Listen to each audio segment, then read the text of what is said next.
करते हैं आज का हमारा नया टॉपिक एरे ऑफ स्ट्रक्चर। तो अगर हम एरे ऑफ स्ट्रक्चर की बात करें तो ये जैसे हमारा नॉर्मल जो एरे है वो डिक्लेयर होता है, वैसे ही हमारे पास हमारा एरे ऑफ स्ट्रक्चर डिक्लेयर होता है। इसके लिए हम एक एग्जांपल देखते हैं, एग्जांपल से ज्यादा बेटर वे में समझ में आएगा। स्ट्रक्ट हम कीवर्ड लेते हैं, फिर हम यहाँ पे स्ट्रक्चर का नेम लेते हैं। मैंने यहाँ पे स्टूडेंट ले लिया, ये हमारे स्ट्रक्चर का नेम है। यहाँ पे मैंने इंटीजर टाइप का हमारा डाटा टाइप है, रोल नंबर ये हमारे वेरिएबल है।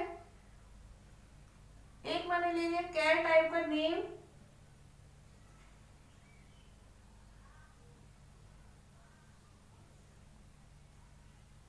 इंटीजर एज,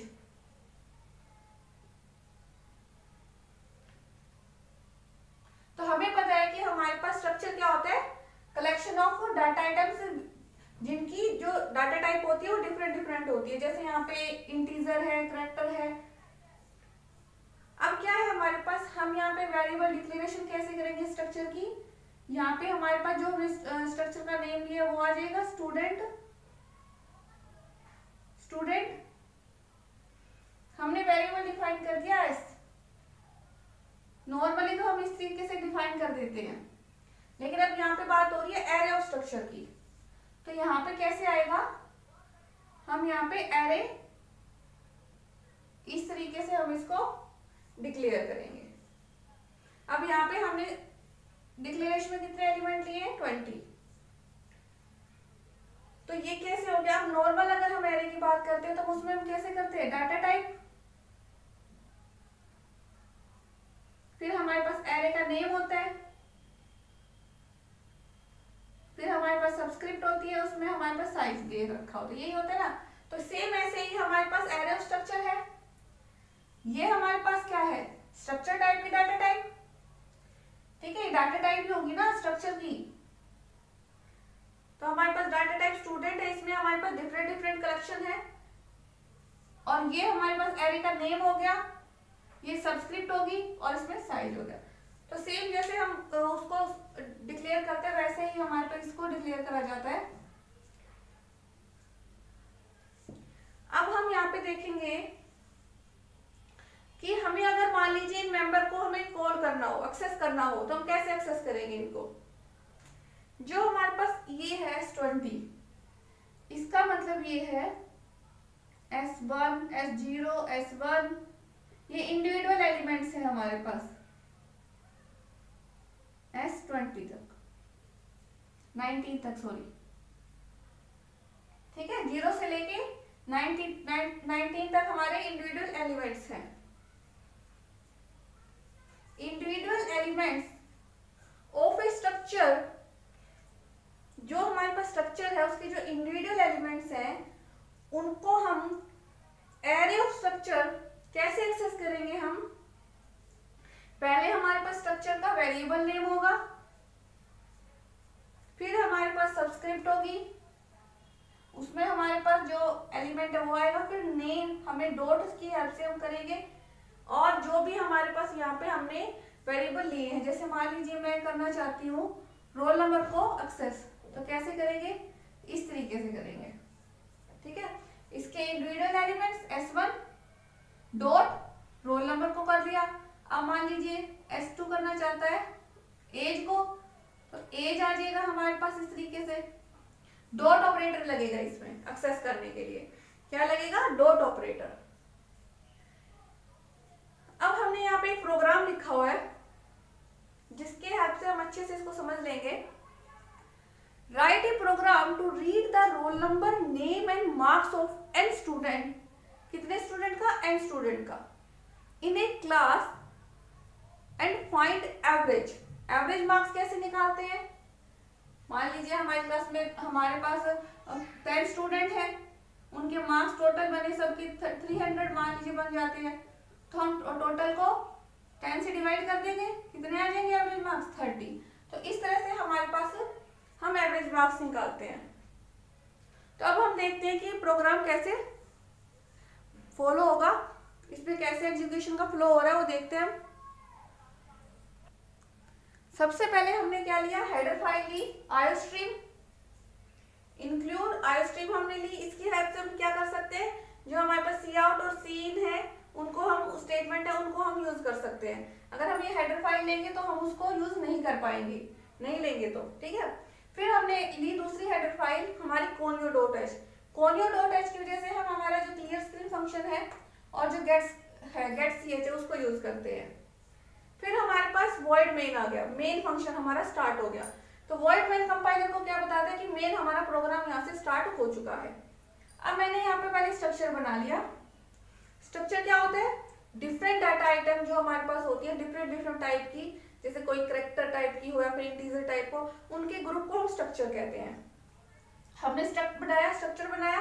स्ट्रक्ट कीवर्ड होते हैं इसके लिए यूज। यहाँ पे स्ट्रक्चर का नेम कैसा, किस स्टूडेंट किस टाइप का डाटा टाइप हो गया, स्ट्रक्चर टाइप का, ठीक है। इसमें कितने इंटीजर हमारे पास कितने वेरिएबल लिए, रोल नंबर, नेम और मार्क्स। रोल नंबर और मार्क्स जो हमारे हैं वो इंटीजर टाइप के हैं और जो नेम है वो हमारा किस टाइप का है, कैरेक्टर टाइप का है।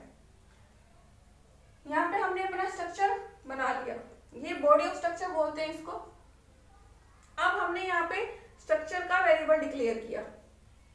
यहाँ पे हमारे पास क्या आएगा, स्टूडेंट।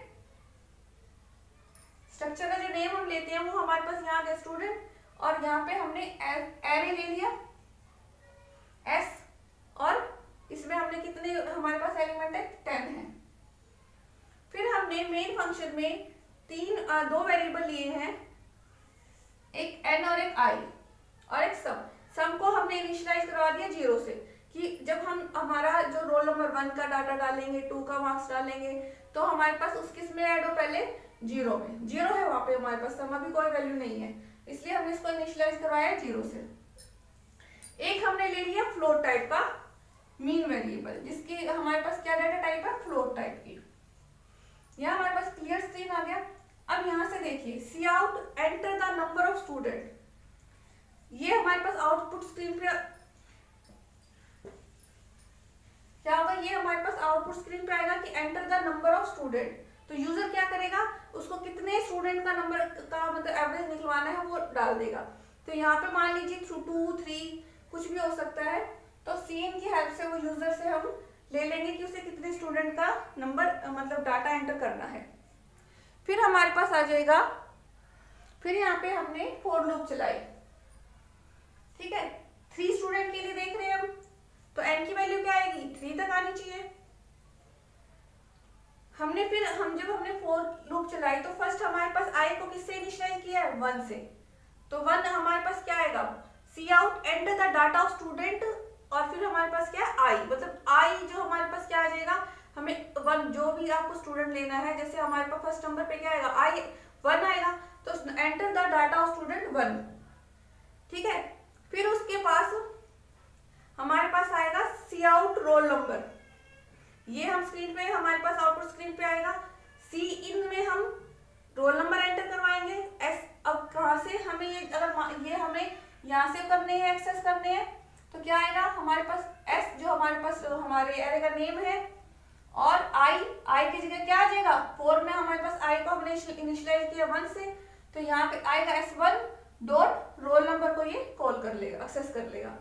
फिर इसी तरह से सी आउट नेम, ये स्क्रीन पे आउटपुट स्क्रीन पे आ जाएगा, नेम एंटर करो, तो कहाँ से होगा, यहाँ से S1, यहाँ पे भी S1 रहेगी, डॉट नेम को ये यहाँ से एक्सेस कर लेगा। फिर हमारे पास सी आउट मार्क्स को भी इसी तरह से, और ये हमारे पास सम प्लस इज इक्वल टू, ये साइन ऑपरेटर है, और SI डॉट मार्क्स। तो जो हमारे S1 के मार्क्स हैं वो हमारे पास किस में चले जाएंगे, सम में चले जाएंगे। अब सम की वैल्यू क्या हो जाएगी, 0 की जगह जो मार्क्स हमारे पास स्टूडेंट के वो आ जाएंगे। इसी तरह से लूप चलती रहेगी कब तक, जब तक हमारे पास 3 मेंबर्स का डाटा रिकॉर्ड नहीं हो जाता, ठीक है। 2 नंबर पे आएंगे, पहले अब 1 पे आया, फिर 2 आया, फिर 3 आया। यहाँ पे हमने n की वैल्यू कितनी एंटर करवाई थी, 3 करवाई थी, ठीक है। अब हमारे पास i की वैल्यू 3 है, तो ये सही हो जाएगा हमारा। इसके बाद तो कोई एंटर नहीं होगी, 4 पे आते तो हमारे पास वैल्यू क्या हो जाएगी, फॉल्स हो जाएगी। तो यहाँ पे हमने पहले S1 का, फिर S2 का, फिर S3 का सब में डाटा ऐड करवा दिया। अब हमारे पास क्या आएगा, मीन, जो टोटल सम आया हमारा उसको हमें किससे डिवाइड करना है, n जो हमारे पास नंबर ऑफ स्टूडेंट हैं वो कितने हैं हमारे पास 3।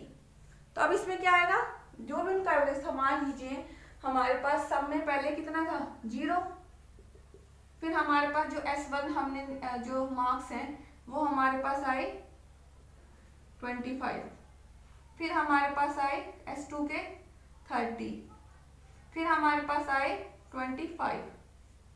ठीक है, तो अब हमारे पास कितना होगा टोटल 80। डिवाइड किससे करेंगे, जितने टोटल जितने स्टूडेंट है हमारे पास कितना आ जाएगा हमारे पास, करके देखो 26 पॉइंट समथिंग आ जाएगा। ठीक है, क्या मीन निकला हमारे पास 26 पॉइंट समथिंग। ठीक है, फिर ये क्या सी आउट से हम क्या करेंगे, सी आउट जो हमारे आउटपुट स्क्रीन पे क्या आ जाएगा, the average marks of the class is, क्या आंसर आएगा मीन। मीन जो हमारे पास निकला है वो हमारे पास आ जाएगा। तो इस तरह से हम देखते हैं एरे ऑफ स्ट्रक्चर। यहाँ पे हमारे पास मेन है कि हम उसको यहाँ पे हमने क्या ले लिया, जो स्ट्रक्चर है एरे है वो किस टाइप का है, स्ट्रक्चर टाइप का।